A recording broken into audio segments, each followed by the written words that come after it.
In much of traditional Chinese culture, there is the paradigm of calamity. The idea that in the course of living life, one must face multiple tragedies, multiple forms of suffering, multiple disasters. And the idea within this paradigm is that one will confront a calamity, the worst possible moment in one's life. And in that confrontation, one will either transcend the calamity, will transition through it successfully, and achieve a higher state of, in Chinese terminology, cultivation, but a higher state of being. Or one will spiral down into the reptilian brain, into the demonic realms. So I wanted to explore the basis geometrically for this calamity. And in order to do that, we begin with all things with the uninterrupted circle, with the whole. But a cult or culture is not an accurate reflection, does not have a symmetrical relationship with the ecological sphere. Instead, a culture tends to be unbalanced, more rudimentary. It has a shape, and it has some relationship with the ecological environment. But it is not perfectly symmetrical, and it is a dumbed-down version of the ecology. So we have a somewhat asymmetrical, dumbed-down version of a cult or culture, and within that we have a somewhat dumbed-down version of a family system, and within that we have an identity, a fractal representation of the family system and of the cult, of the culture. And everything in life is moving in revolutions. It's moving in cycles. And so if you take these shapes within the ecology, they're each going to be in a revolution, in a cycle, in relationship, the individual to the family to the cult to the natural ecology. Now, if we had symmetrical identities that were highly complex, beyond the capacity of the conscious mind, we would not experience triumph or calamity. We would experience unconscious grace, the innate immersion in the interconnected ecology, in the one. And so it is the divergence from the one through the refraction of human consciousness on the foundation of language with paradigms and priorities. It is that divergence from the one that creates the asymmetry and the simplified model. And as cultures tend to evolve in reactive pendulum swings, right? So just as when you have a very ambitious, very successful, very driven parent that creates a family fortune, you then swing to the other direction where you tend to have more spoiled, more luxury-oriented, more lazy younger generations that swing to the other side, that are the opposite in many ways of the parent. The parent was extremely driven and extremely disciplined and extremely work-oriented, and so you have a swing, as all pendulums do, you have a swing from the one side to the other, And the further you swing to one extreme, eventually the further you swing to the other extreme as you move towards balance, right?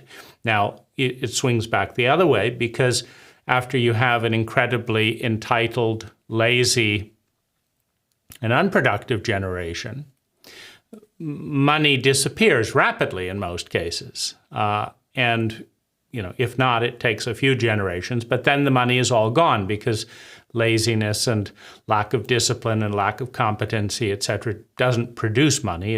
It gets rid of it rapidly, right? And so then you have you have discomfort, you have hardship, and then you have a movement back towards discipline. And so it kind of swings back to center.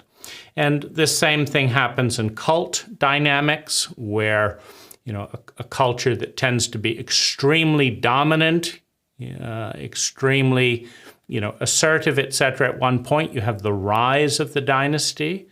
This tends to create a great sense of complacency within the population who kind of largely depend on the competency of their ancestors. And so then you see the decline of civilization as other civilizations in a more difficult context are working much harder. And so you have this pendulum move back and forth. But if you can imagine this identity here, which we'll kind of draw over on this kind of thing as just kind of a rough concept, it's not fully symmetrical. And if you imagine traversing, imagine that you're energy, imagine that you're water, and you're navigating this identity, this pattern of energy flow. That's all an identity is, a repeated pattern of thinking, feeling, speaking, doing, and being. So imagine you're flowing along this, you're entering this identity coming from this point here, you enter here, really smooth sailing all along here, no friction whatsoever. You come all the way along here, you might even gain confidence and you might pick up speed. Things are looking good. Why drive slow, right? You're driving around this racetrack, it's easy. Now, there's going to be a lot of accidents right here because if you get complacent, you entered the identity, you entered this pattern, it looked like smooth driving all along this pattern here. And you may become complacent, and this is a hard turn to make. So when you get to this point, you may try to drive forward a bit. You hit a wall, right? So you try and continue straight. It's not working. So you have to do a hard fork to the left. Now you've discovered it, eureka, right? You've discovered the new path, right? Now I'm going to be a Buddhist. Now I'm going to be a tea master. Now I'm going to work hard. Whatever it is, you take a turn in life. You make the turn, you butt up, you keep trying to find the ideal thing, but now it's time to turn hard left. And you start moving along. It looks great. You start telling all your friends, perhaps, that this is all you have to do. Just move hard left. This is the way to go, right? You come along here, coming along here. Maybe this takes a couple of years. Maybe it takes a couple of months. Then here, you get another shock. This is an even harder turn, right?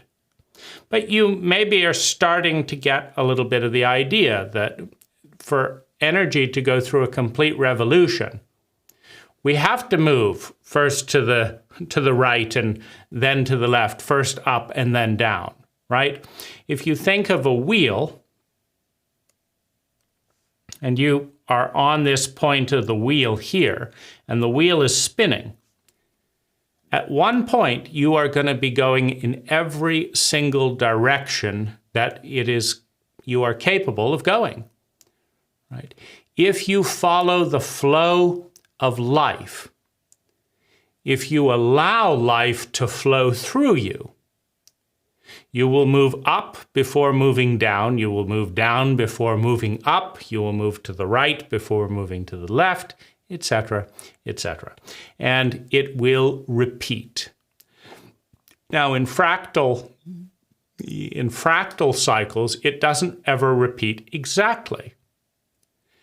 It repeats in a general theme, right? So if you just imagine that rather than going perfectly around, you're moving in a bit of a spiral, Every context is a little bit different. Now you're going through this same spiral, but you're older. So you get to see this point when you're going up through the eyes of someone older, right? So you're going around, but every revolution is a little bit different. Now, that would be a pretty graceful wheel, but in fact, our identities being microcosms of the family system and of the cult in which we're born into, and the cults being in swings between decadence or between hard work and ascendancy and decadence and decline. They're in various points in that swing. It's not a perfect point. And the family system may be at various points in its, in its swings from different extremes.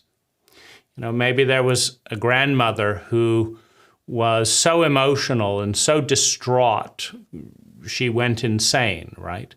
And so we don't talk about that. We button down feelings. The child that starts to have a tantrum is now treated as a big deal, and now we're in this emotional suppression mode, right? We went emotionally overboard in the one way. Now we're going emotionally suppressed, right? We were poor and we got fed up with being poor. Now we're getting richer. It's all about getting richer. Now it's so rich it's becoming absurd. Now it's about something else, right? It's moving through these cycles. Now, no cult, no family system is, for example, entirely balanced in masculine and feminine energy. And in chauvinistic cultures, masculine energy in both men and women is overvalued, and feminine energy in both men and women is undervalued. So with that, receptivity, spontaneity, sensitivity, emotionality, play, relational connection, empathy, responsiveness, all of that is in the feminine domain. And so in a chauvinistic cult, that will be sublimated, humiliated, patronized. And what will be emphasized is planning, assertiveness, thought, structure, dominance, engineering and other types of competency like that. And the markers will be money, not sustainable relationships, will be power and rank. Because these are masculine metrics for masculine biases or masculine traits in both men and women. Right? Structured time rather than spontaneous time. Seriousness rather than play. Physicality rather than the inner world, right? So, as a globe, most of our cults on the planet today are they're strongly emphasizing the superiority of masculine traits, which men are often better at. That's why they divide the Olympics between men and women, is because when you look at extreme exertion, whether it's running or throwing a javelin or playing tennis, the male body is better statistically than the female body at playing tennis, throwing the javelin. That's why they have the women's tennis tournament, etc. However, the chauvinism is not in that there's anything wrong with the fact that whenever you have diversity, right, a man is different than a woman. Whenever you have diversity, you're going to have both sides, both distinct patterns, are going to be better at some things and worse at other things, right? So if women are better at relational things, and men are better at engineering things, there's no problem, because relationships are incredibly important, and engineering things are incredibly important. And so you just allocate the role based on the dominant competency. So the problem with chauvinism tends to be that engineering is presumed by the cult to be more important than a feminine trait such as relatability.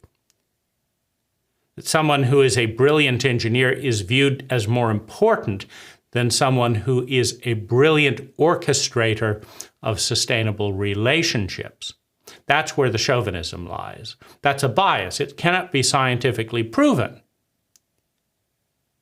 that the cult is better off having a brilliant engineer than a brilliant relational connector. The happiness may go up in plenty of contexts by having higher relational talent. And everyone wants to feel sustainably good and avoid feeling chronically bad. And so if a feminine trait, often embodied by a woman, brings about more sustainable well-being than a masculine trait, often embodied by a man in that context, then in that context, it is in the interest of the cult to lean feminine, to lean female. And vice versa, right? It depends, right? If you've got a crowd of refugees that need to span a gully, and there's an engineer that can facilitate a bridge that will save everyone's lives, well, in that context, the well-being of the tribe, of the group, is facilitated by honoring and prioritizing the best engineer, which statistically will be male. Now, if you're trying to recover from a culture of trauma and war, and the cult has been fractured and dehumanized into a sociopathic state from chronic trauma, the art of healing trauma and restoring our humanity, restoring the empathic brain, is going to be far more important than having another engineer. And so each has its equal place, but at different moments in time, in history, etc., and in different contexts, one side, the feminine side in men and women, or the masculine side in men and women, will be more useful. And it is intelligent to lean into that at that moment. It is not intelligent to get fixated into systemic dogma, where it is assumed rather than evaluated on a case-by-case basis, right? And it's one of the sufferings, it's one of the calamities of Western culture, that we have millionaires and billionaires that can get all kinds of things done in a day, but do not know how to heal their grief, do not know how to have a bonding with their child, for example. So in other words, you have an insanity.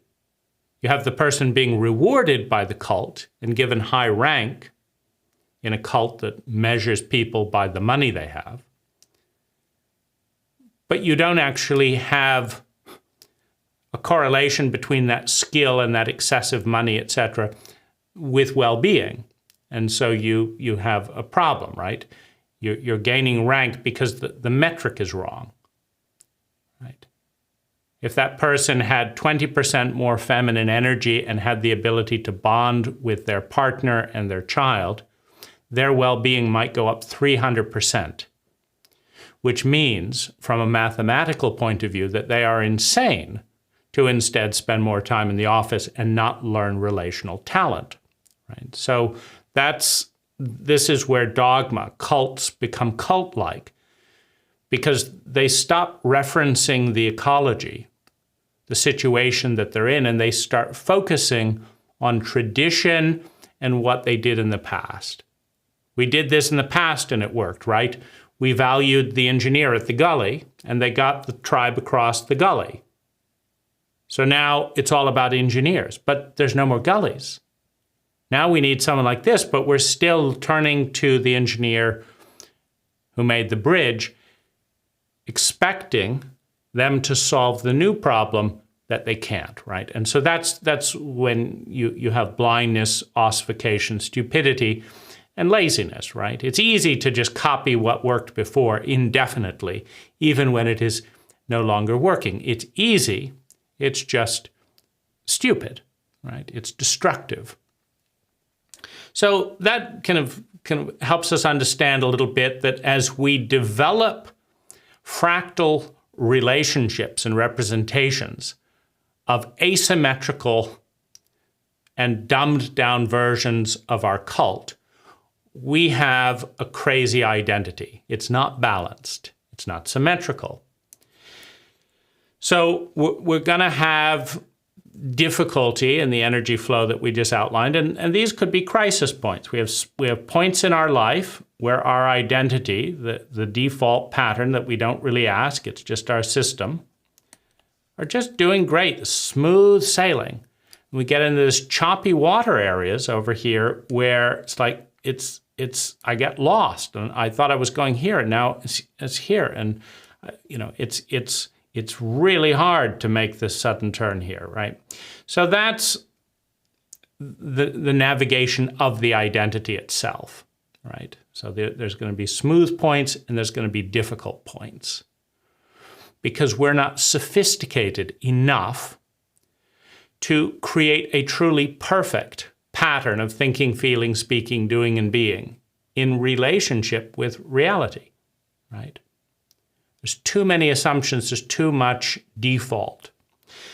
So we have an identity, a pattern that's good enough, that has worked in the past, and we tough it out and kind of get it to work, but it doesn't ever really work all the time in all contexts. Now, as this identity is kind of moving in its own revolution, as the energy is trying to go around it and forced in these different contortion points, it's also meeting other people at different points in their identity, right? In their movement through their pattern of thinking, feeling, speaking, doing, and being. And so, the culture may have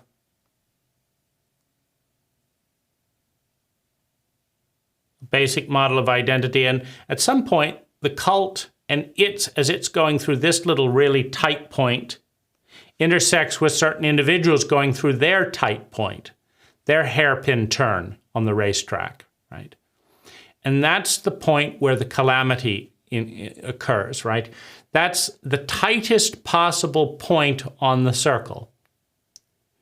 When you in your tightest possible point interact with your partner in their tightest possible point, as their culture is going through their crisis, their tightest point, and as the family is going through its tightest point, as all those points collide, when everyone is trying to figure it out and make the hairpin turn, you tend to have a pileup. You tend to have crashed vehicles.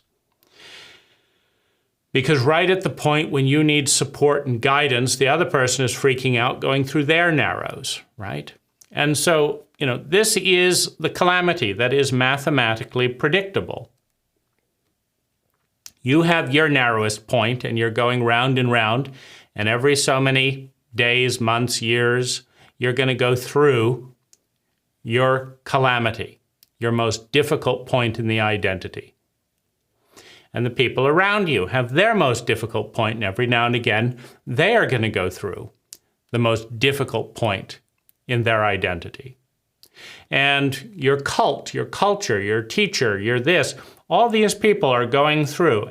But there is often one point when three or more of those factors, your culture perhaps, or two family members, and you are going through the most difficult point in the process, or you're going through the most difficult part of the identity, which pushes your partner in, say, a marriage, into the most difficult part of their identity.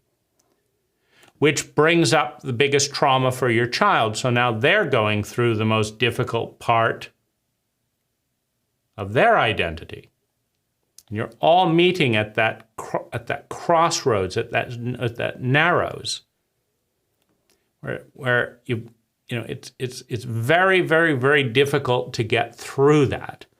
But once you get through it, right, then you're all back to your smooth sailing, out here and it's going around a little bit, and you can breathe a sigh of relief. But there's going to be this point. And the minor points, the minor calamities, are when you are transiting in the most difficult areas. The major points are when you and multiple entities, multiple identities around you are going through their narrows. So right when you need the most support, they need your support. That's tough. Right when you need the most support, they need your support. And right when they need the most support, you need their support. And there's extreme scarcity. There's extreme deprivation, which means there's extreme pain, which means there's extreme reactivity. And this is going to happen a couple of times. It's going to happen in infancy and the first traumatic formations of identity, but it's also going to happen later in life when, having developed a coping mechanism to survive the childhood trauma. So you had to, the crisis hit in infancy and childhood. And you developed an identity, a pattern of thinking, feeling, speaking, doing, and being that got you through it. That's what this asymmetrical shape is right here. You figured that out, you got through it. But your next crisis is when that very pattern that got you through that stands in the way of you getting what you truly desire, of you becoming who you truly are.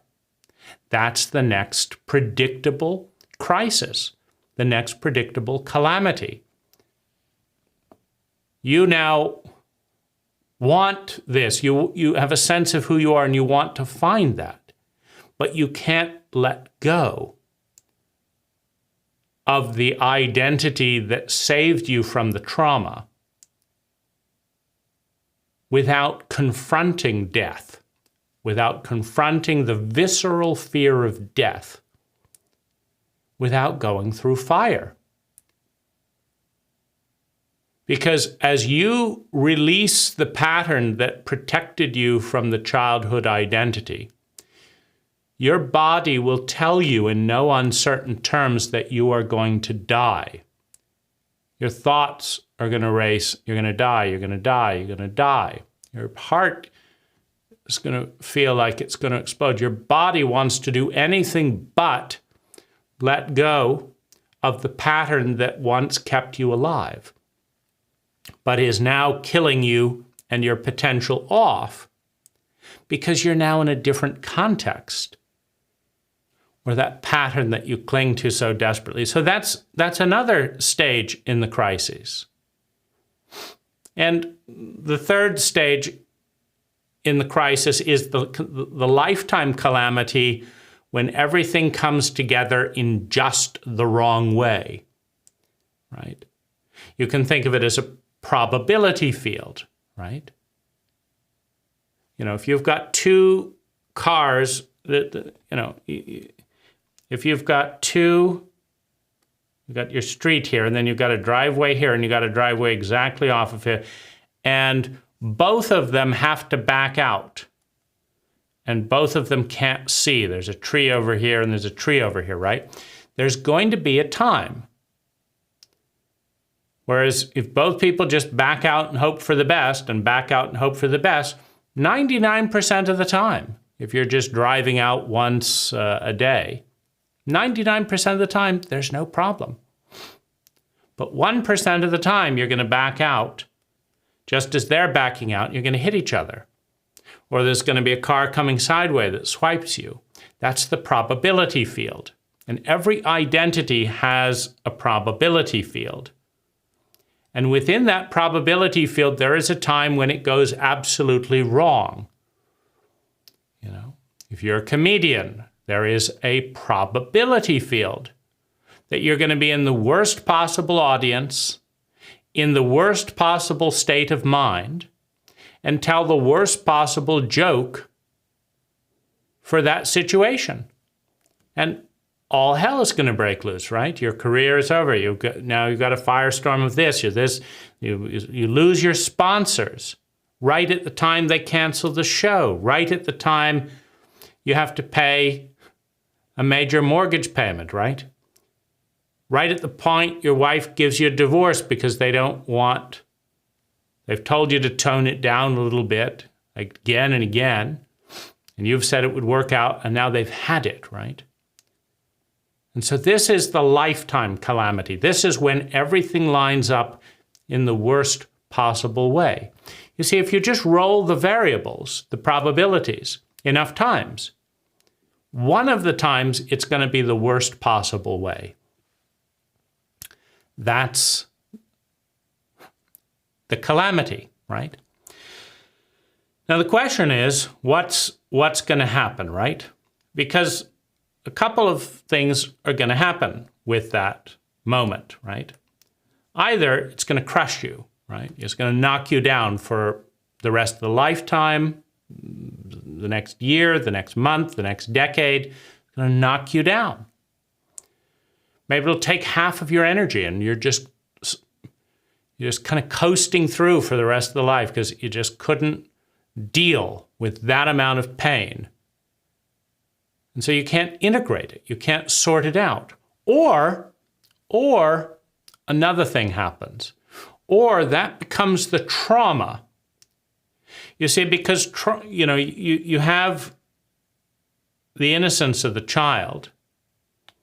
You have the traumatic event in childhood. And then you have the identity, the survival identity that forms in a relationship with a trauma in order to survive. And this is often before language. So now as you develop language, you identify, that's me. This pattern that coped with the trauma, that's me. I am that.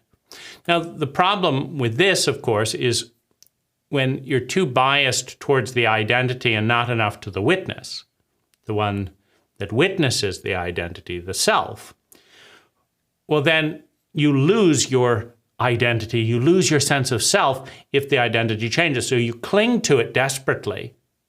You cling to it desperately because not only did it protect you, but it's the only you that you know. You didn't get to meet the you that wasn't traumatized and that evolved in this way, that evolved in that way. Or you didn't get to meet the one that fought and won rather than the one that ran and won. Because with fight, flight, freeze, and please in traumatic events, usually the siblings and a family system will splinter. One person will become the pleaser, one person will become the fighter, one person will run, one will become the hider, one will become the manipulator, one will become the black sheep. There'll be different coping strategies. But when those form as language, which is the basis of thought, which is the basis of identity, because we identify, the I bonds to the thought and says that that thought is me. It's not you. You are the one who witnesses the ego bonding with the thought. But you don't know that in a cult that emphasizes the exterior and tolerates psychological illiteracy, enables psychological literacy. You don't know who you are. I am that thought. And that thought was formed to help me survive. So I cling to it for dear life. I'm afraid of death. So this is then the asymmetrical identity. Well, there will be a time when that asymmetrical identity causes trauma, causes you to lose the love of your life, causes you to lose your fortune. causes you to lose your health, and now you're in a new trauma because the old pattern isn't working. The pattern that kept you alive is now killing you. This is the new crisis. And the question is, can you face it? Can you iterate the identity, or are you in a loop of holding on to the identity and destroying your life, holding on to the identity and destroying your life, but just surviving barely, right? Maybe you've got some, a benefactor or something that will keep you alive even while you're destroying your life with the old identity that once kept you alive, right? So if you can look at these in mathematical terms, it can be useful. It can be useful, right?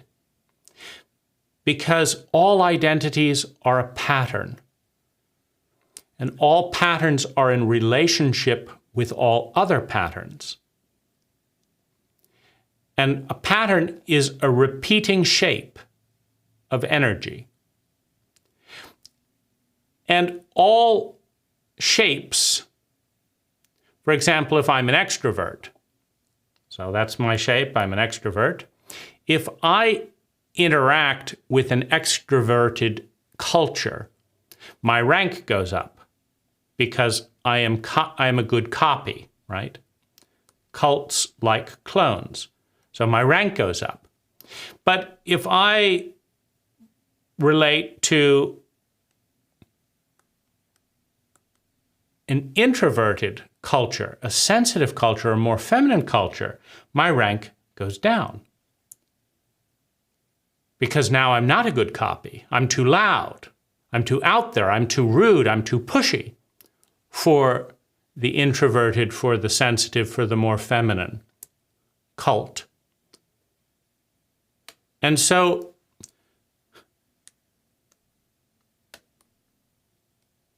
depending on which culture we're in, but depending on which home we're in, depending on which business we work at, who we are, our pattern of thinking, feeling, speaking, doing, and being is either amazing, average, or terrible in that context, right? Think of firefighting and wearing one of those huge suits that, it's a pattern, right? The material is a pattern that blocks fire. It's designed to keep out the heat and all this stuff. And so and you've got a water jet and you do that and you arrive at a flood, right? In a fire gear with a tank full of water ready to put out, but there's no fire, there's a flood. See, now you're the worst thing imaginable. You're taking up space, you're distracting people. You can't get out of the way of the water because you're wearing that big suit. The last thing we need is a truck filled with water blocking the road, right? So get out, right? But if you arrive in that exact same getup and there's a big fire, now you're the perfect person. You're not going to get burned, right? And so when we don't learn to alter identity, when we identify with our pattern, we hold on to it. We fixate onto it, we attach to it, which guarantees that as we cycle through life, we will encounter environments in which being us is the worst possible thing for that environment. And we'll cycle into other environments where being us is the best possible thing for that environment. But we're still the same. This is why the science of identity, designing identities, cultural identities, in response to the time and place socially and ecologically that we're in, is among the most profound talents that any leader, that any individual, that any family can possess.